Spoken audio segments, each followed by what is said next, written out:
ini yang menjadi perhatian saya, ya, istilah record dan archives, ya. Ini harus dibedakan, ya, secara akademik, tapi secara praktis mungkin tidak dibedakan, tidak apa-apa.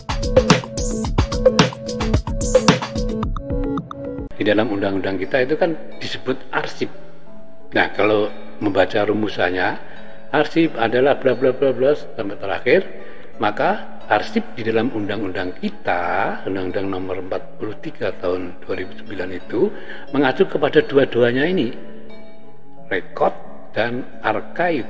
Rekod itu arsip dinamis, archive itu arsip statis. Ini, ya.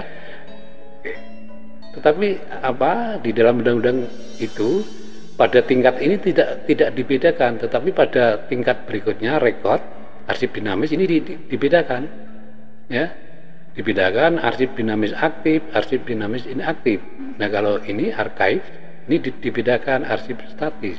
Tapi dalam konteks di atasnya arsip itu mengacu pada dua ini, rekod dan archive, ya. Ini yang perlu ditegaskan, harus ada pembedaan secara akademik, tetapi kalau dari aspek praktis tidak apa-apa, ya, disebut arsip, ya. Ini, tapi dalam aspek akademik ini harus dibedakan. Misalnya begini, saudara membawakan makalah tentang penyusutan arsip, ya. Kemudian makalah itu dalam bahasa Inggris, atau Anda menulis satu artikel dengan abstraknya bahasa Inggris. Nah, seringkali ya saya jumpai ada kekeliruan karena mereka tidak paham konteksnya. Ya, kekeliruan itu tidak hanya pada jurnal, ya, makalah di jurnal, tapi juga di ini. Nah, ada salah satu tesis, ya, S2. Tesis itu mengambil ini penyusutan arsip. Kemudian dia merumuskan ini mengambil dari arsip dalam pengertian undang-undang. Jadi jadwal retensi arsip gitu, ya.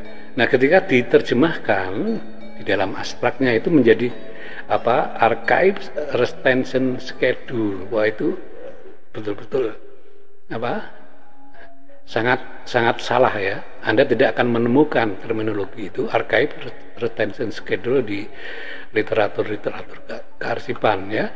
Bahkan di dictionary of record management and archive itu tidak ditemukan. Nah, ini kesalahan-kesalahan fatal seperti ini di bidang akademik ini. Makanya saya harus menegaskan bahwa harus dibedakan antara rekod dan archive dalam konteks akademik, ya.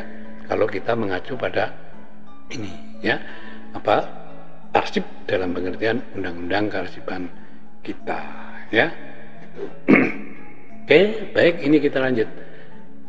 Jadi informasi yang terekam dalam media apapun ini sudah saya singgung, nggak keliru, baru bisa disebut arsip, minimal mempunyai 3 syarat ini: konten, struktur, dan konteks. Nah, ini penjelasannya bisa dilihat di video saya, ya, coba dicek di playlistnya itu. Nah, yang terpenting bahwa arsip adalah ini merupakan bukti, ya, dari suatu kejadian, satu peristiwa yang berisi informasi atau keterangan atau data yang mempunyai nilai guna bagi lembaga pencipta arsip yang bersangkutan.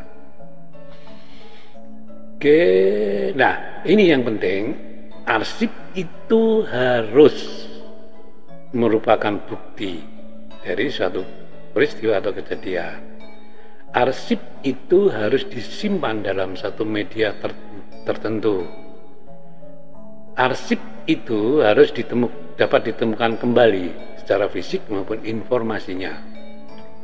Arsip itu apapun jenis dan medianya harus memiliki unsur-unsur minimal, yaitu informasi. Jadi ada informasi yang terekam, ya, dalam media apapun, kemudian dapat dilihat, dapat dibaca, atau dapat didengar. Kemudian memiliki fungsi dan kegunaan. Makanya di dalam penilaian arsip kan ada nilai guna primer, nilai guna sekunder, ya, seperti itu, ya. Itu arsip. Oke. Yang berikutnya, ini yang lebih penting, informasi yang terekam dalam media apapun setelah memiliki 3 syarat tadi, itu harus ada konteks penciptanya. Makanya sering disebut tadi 3 syarat kan ada struktur, konteks, dan isi ya. Ini. Nah, arsip harus ada ini ya, harus ada hubungan dengan lembaga penciptanya, creating agency. Karena apa? Arsip tadi by product tadi. Jadi arsip akan lahir kalau lembaga penciptanya atau organisasi melakukan aktivitas ini ya. Jadi dengan sendirinya bila satu organisasi melakukan aktivitas maka akan lahir arsip dalam konteks tadi by product tadi ya.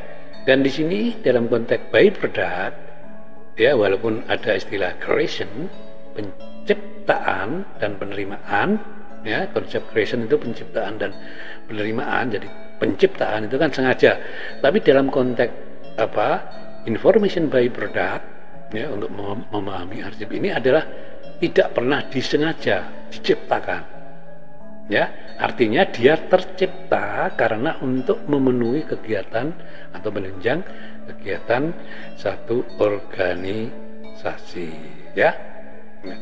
Dan dia tidak diciptakan untuk didiseminasikan, makanya disebut by product, bukan produk. Ya, kalau produk itu kan sengaja dicipta kemudian didiseminasikan, ya, disebarluaskan, ya.